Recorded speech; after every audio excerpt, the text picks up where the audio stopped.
What we do here is go back.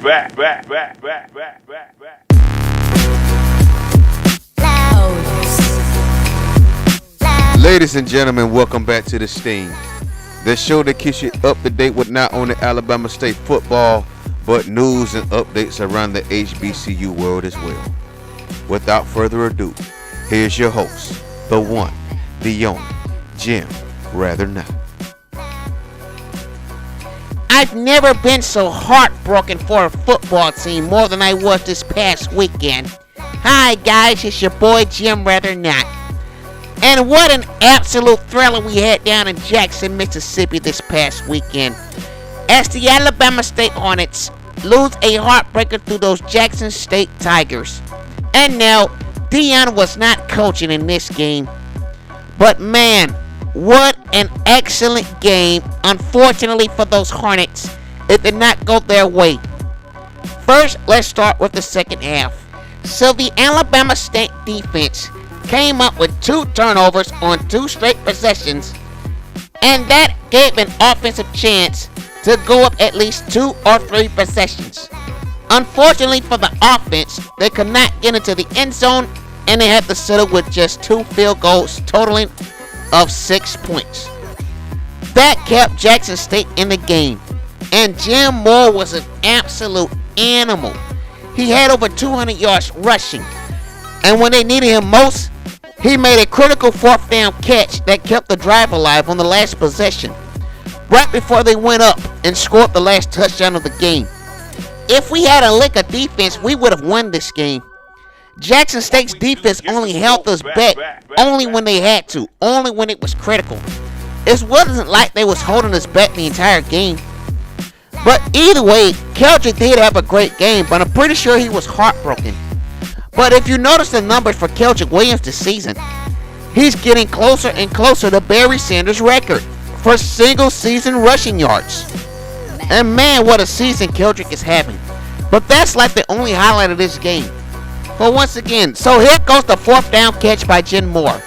I still to this day cannot believe that he was able to keep 1 foot in bounds, because I thought he was out. But that catch by Hayden had dropped 2 passes in this drive before that, and he beat out Neil Bryant, our best defensive player. Isn't it amazing how on Heisman level the CPU drops those non-important balls, but all of a sudden when the game's in a critical situation, they catch the ball? EA Sports is tripping. But anyway, so here goes the last possession as you saw Jim Moore run in the game-winning touchdown.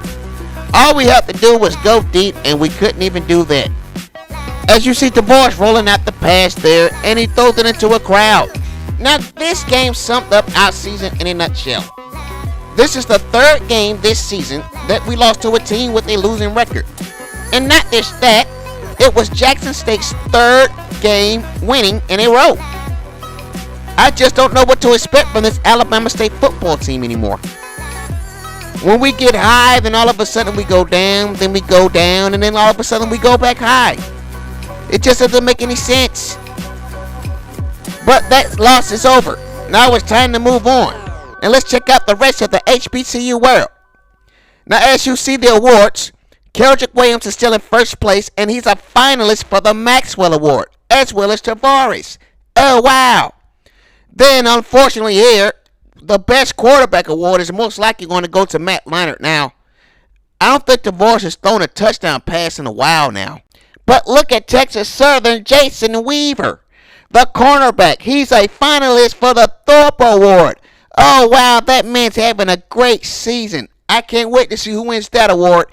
And then you have Neil Bryant, who is now in 1st place as a finalist for Returner of the Year, as well as the Tennessee State coach being a finalist for the Coach of the Year award. Now, as you look at the players of the week, you can see that Jim Moore had the game of his life. 275 yards and 4 touchdowns. Man, he ran all over us. As you can see there, John Rogers, the defensive tackle for Grambling, and then look at these people from the Sun Belt, aka the MEAC.